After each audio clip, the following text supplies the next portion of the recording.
मेरे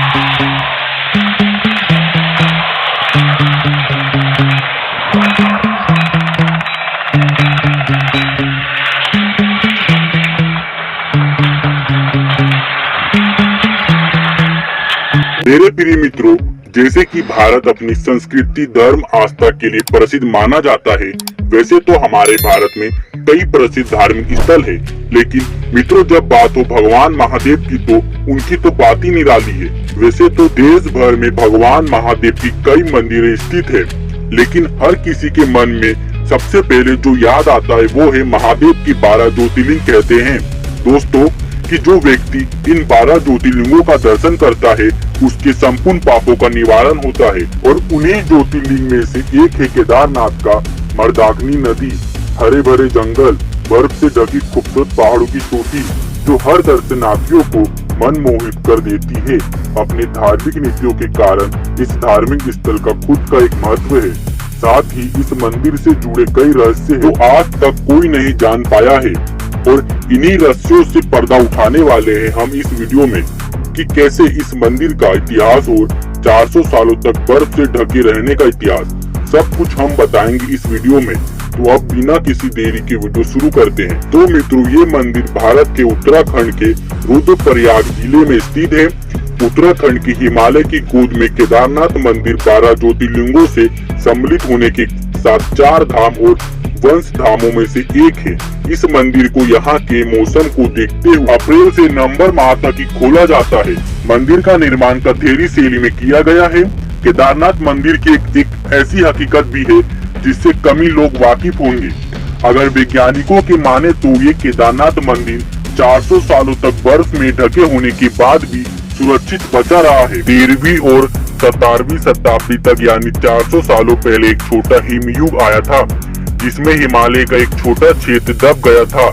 देहरादून के हिमालय इंस्टीट्यूट के जियोलॉजिकल वैज्ञानिकों ने कहा कि 400 सालों तक बर्फ में ढके रहने के बाद भी ये मंदिर सुरक्षित रहा।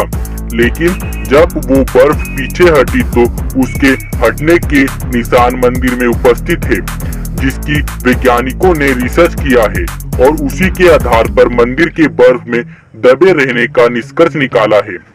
वैज्ञानिकों के अनुसार मंदिर में आज भी कुछ निशान हैं। ये निशान ग्लेशियर की रगड़ से बने हैं। ग्लेशियर हर वक्त फिसलते रहते हैं और साथ ही ये ग्लेशियर फिसलते रहने के साथ साथ उनका काफी वजन भी रहता है, और बर्फ के साथ कई चट्टाने भी आते हैं जो इसके मार्ग में जो भी आता है वो इनके साथ रगड़ खाता है। और जब 400 सालों तक मंदिर बर्फ में ढका होगा तो सोचिए कि मंदिर की इमारतें बर्फ और ग्लेशियर की कितनी रगड़ झेली होगी। वैज्ञानिकों के मुताबिक मंदिर के अंदर भी इसके निशान दिखाई देते हैं। बाहर की ओर पत्थरों की रगड़ दिखाई देती है और अंदर की ओर एकदम प्लेन है, जैसे कि कोई इसे पॉलिश किया हो।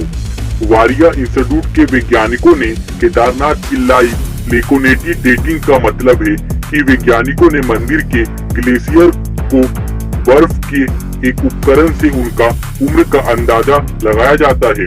उधर के पत्थर के सेवालों से समय का अनुमान लगाया जाता है। लाइको डेटिंग का मुताबिक छोटे हिमयुग के बाद केदारनाथ शिख का निर्माण 14वीं शताब्दी के बाद हुआ था, और इस जगह पर बर्फ का ग्लेशियर का बनना 1748 ईस्वी तक बना रहा। अगर 400 सालों तक बर्फ का बोझ यहाँ मंदिर सह चुका है और सहलापों के थप्पड़ों को यहाँ सह चुका है तो जायज है कि इसके निर्माण में कुछ अलग तकनीकी का उपयोग किया गया है। शायद इसे बनाने के पीछे इसके ये ग्लेशियर और सहलापों को सह सकता है। केदार घाटी का यहाँ मंदिर तीनों तरफ से घिरा हुआ है। एक तरफ है 22,000 फुट ऊंचा केदारनाथ और दूसरी तरफ है 21,600 फुट का ये ऊंचा भरत कुंड, और तीसरी तरफ है 22,700 फुट का खर्च कुंड। सिर्फ इतना ही नहीं, तीनों पहाड़ों के साथ यहाँ 5 नदियों का संयम भी है। मंदाकिनी, मधुगंगा, शीरगंगा, सरस्वती और स्वर्णगौरी इन नदियों को काल्पनिक माना जाता है। इस इलाके में मंदाकिनी ही साफ तौर पर दिखाई देती है। यहाँ सदियों में भारी बारिश और बर्फबारी पानी होता है। मंदिर का निर्माण विक्रम संवत 1076 से 1099 तक राज करने वाले मालवा के राजा भोज ने बनाया था। लेकिन कुछ लोगों के अनुसार 16वीं शताब्दी में इसे आदि शंकरा ने बनाया था। बताया जाता है कि मौजूदा केदारनाथ के पीछे पांडवों ने एक मंदिर बनाया था, लेकिन वो वक्त की थप्पड़ों को नहीं झेल सका। वैसे गढ़वाल विकास निगम के मंदिर आदि शंकराचार्य ने बनाया था। 8वीं शताब्दी में एक छोटा सा हिम युग का दौर 13वीं शताब्दी में शुरू हुआ। मजबूत है केदारनाथ का मंदिर, 85 फीट ऊंचा, 187 फीट लंबा, 80 फीट चौड़ा। केदारनाथ मंदिर समुद्र तक से तल तक 11,750 फुट की ऊंचाई तक ऊंचा है। ये मंदिर, इसकी दीवारें 12 फीट मोटी है और बेहद मजबूत पत्थरों से बनाई गई है। मंदिर को 6 फीट ऊंचे चबूतरे पर खड़ा किया गया है। वैज्ञानिक टोपल ने भी इस बात को कहते हैं कि मंदिर बहुत ही मजबूत बनाया गया है।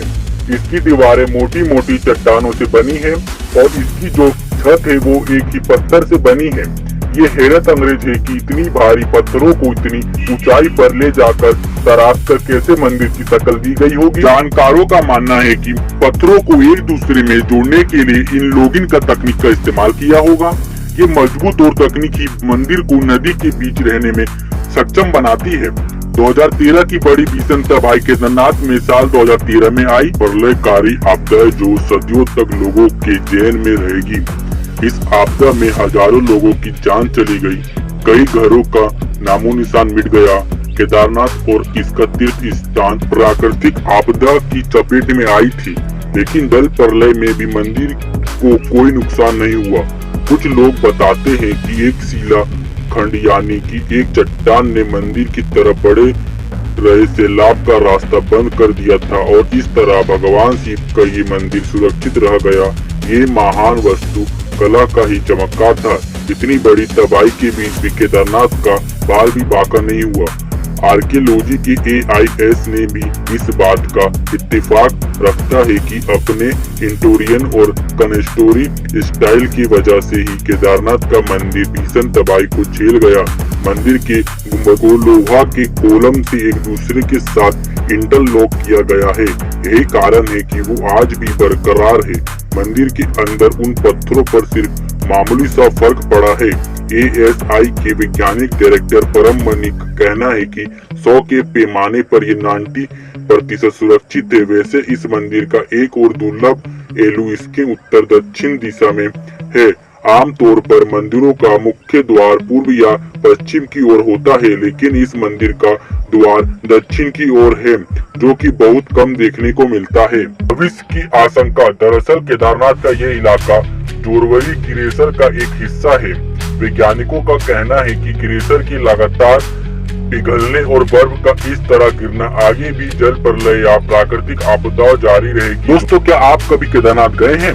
और साथ ही मित्रों, आपका इस मंदिर के बारे में क्या विचार है? हमें कमेंट करके जरूर बताएं। अगर आपको आज की ये वीडियो पसंद आई हो तो वीडियो को ज्यादा से ज्यादा लाइक करें और इसे अपने दोस्तों और अपने रिश्तेदारों को जरूर शेयर करें। और साथ ही हमारे YouTube चैनल पर आप नए आए हो तो हमारे चैनल को सब्सक्राइब जरूर करें। अगर आप ये वीडियो Facebook पर देख रहे हो तो हमारे Facebook पेज को भी फॉलो जरूर करें। फिलहाल के लिए बस इतना ही। अब इजाजत दे। वीडियो पूरा देखने के लिए धन्यवाद।